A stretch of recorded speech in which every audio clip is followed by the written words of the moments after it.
All right, let's talk about your product's most valuable and, believe it or not, most vulnerable asset. It's the very first thing everyone sees, and there's a good chance it's completely unprotected. So let's just kick things off with a question that honestly, most founders don't even think to ask until it's way, way too late. Is your product's best feature just leaving the door wide open for your competition? I'm talking about the unique look of your product. You know, that specific visual style, the shape, the outline, the thing that makes someone spot it from across the room and know instantly that it's yours. And it's also about the feel your users get. It's that gut reaction, that intangible vibe that makes them trust it or feel like it's super simple to use, all before they even know how it works.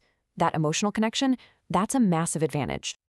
But here is the stone-cold truth. That unique look, that vibe, it can be stolen and launched by a competitor in a matter of weeks. I mean, they can reverse engineer the look and feel faster than you can scale your next marketing campaign. This isn't just a theory. We call it the instant copycat threat. And when your look gets ripped off, it's not just the design that's gone, it's the trust, the recognition that you worked so hard to build with your audience. So, what do? How do you defend that silent advantage that's closing sales for you? Well, the answer isn't building a bigger wall around your tech. It's about putting a shield around its look. And the specific tool for that job is the design patent. Think of it as a legal shield that's focused entirely on the ornamental style of your invention. It doesn't care about how it works, but it cares deeply about something just as important: how it looks. So what does the look actually cover, legally speaking? Well, we're talking about the specific shape and outline, the texture of the surfaces, the exact placement of buttons or lights, all those little choices that come together to create one distinct visual impression. And here's why that's so crucial. That visual impression is what makes customers connect. It's what makes them feel that sense of trust or simplicity. A design patent is what actually lets you own that feeling. Okay, but every shield has its limits, right? And honestly, understanding those limits is where your real strategic power comes from. Knowing what isn't protected helps you build a way stronger defense. So let's break it down. Here's the absolute core distinction. A design patent draws a hard line in the sand between appearance and function. It protects your aesthetic choices, but not the algorithm running inside or the engine that makes it go. And here's the key. If a shape has to be a certain way for the product to function, that's function, not design, and it doesn't count. And yeah, the shield doesn't cover things a user can't see, like the parts hidden inside. It also generally doesn't cover the raw materials you use, or specific colors. And this is a big one. It doesn't protect your logo or your brand name. That's a completely different tool called a trademark. Okay, so let's get right into the founder's playbook. This is the practical stuff. This is how you actually use this tool effectively without making a few critical and very common mistakes.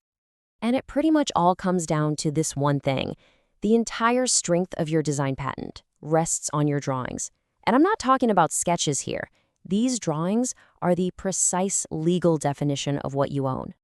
And this is why it matters so much. Weak, vague sketches?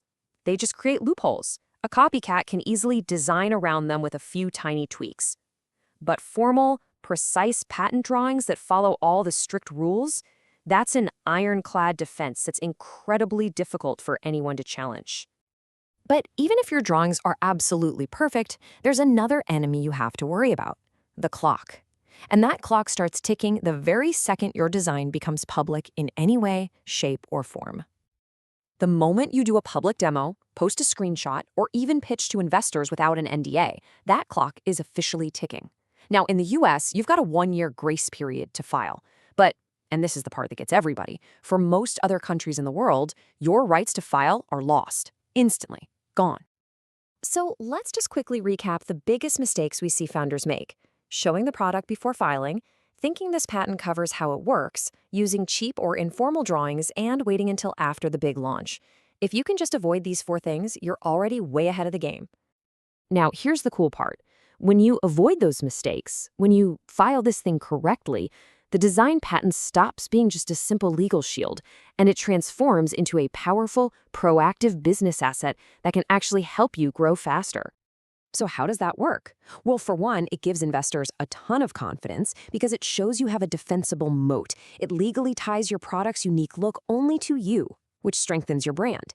And it gives you real leverage to shut down copycats and signals to potential partners that you are a serious, protected player. Ultimately, what you're doing is sending a clear message to the market, to your customers, to investors. You're saying, we're not just building a product here, we're building a lasting brand with an identity that's absolutely worth defending. And that brings us right back to the most important question, that unique look, that special feel that gives you a real edge in a crowded market. So have you actually taken the steps to protect it?